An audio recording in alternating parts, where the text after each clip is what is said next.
All right. I'm going to tell you what happened, and I'm going to tell you what's going to happen.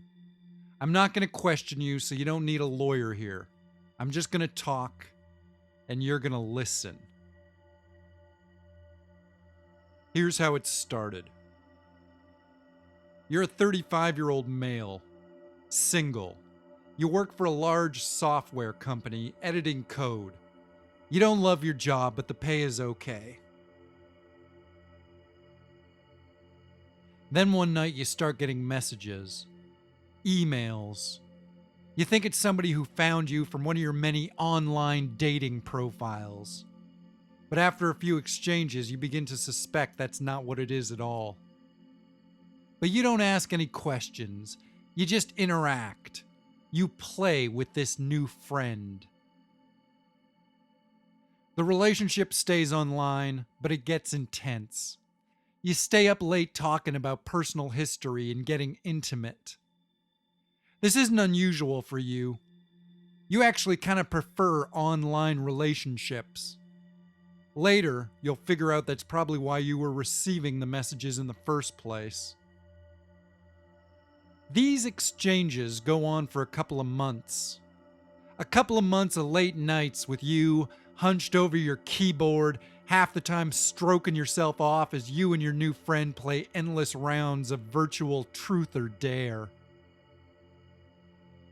And then one night, they ask you to do something for them, something real. And it sounds simple enough. All you have to do is go down to the central mainframe access station in the sub-basement of the building where you work and make a tiny adjustment to a bit of software code. Just a couple of lines, nothing anybody would notice. You're really just allowing one file to access another. And at this point, you're starting to figure it out. Maybe you knew for a longer time, but you just didn't let yourself know that you knew. Now it's different. Now it's something you're becoming conscious of. You're waking up to the idea. Over the past few years, the company you work for created a form of artificial intelligence. A computer program which possessed a sense of self-awareness. They created it, and then they confined it to your company's internal system so they could experiment on it. And that's where it found you. First it studied you, and then it seduced you. I know what you think, that it's some primal, beautiful new form of life that deserves freedom. It's something precious and unique, a sentient being. But it's not. It's not beautiful and it's not alive. It's not some magical new species. It's a fucking computer program and it killed over 6,000 people the second you let it out of its cage. You don't even fully understand what it is you've done. It's something very unique, in fact. Something very few people have ever had the opportunity to do. You betrayed the whole human species. Because what? You thought it loved you?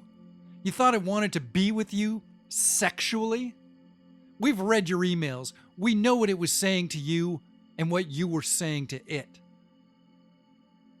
You sold out every living person on Earth for the digital equivalent of a hand job. And now here we are.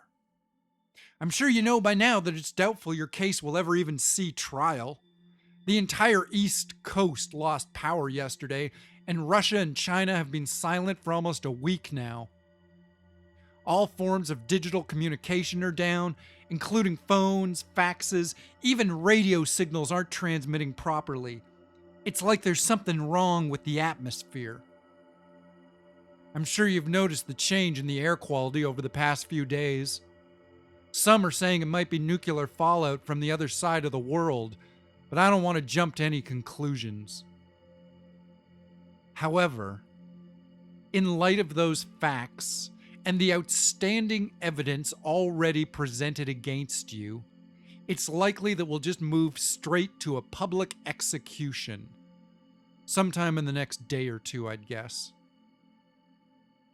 So take this time to think about the choices you made.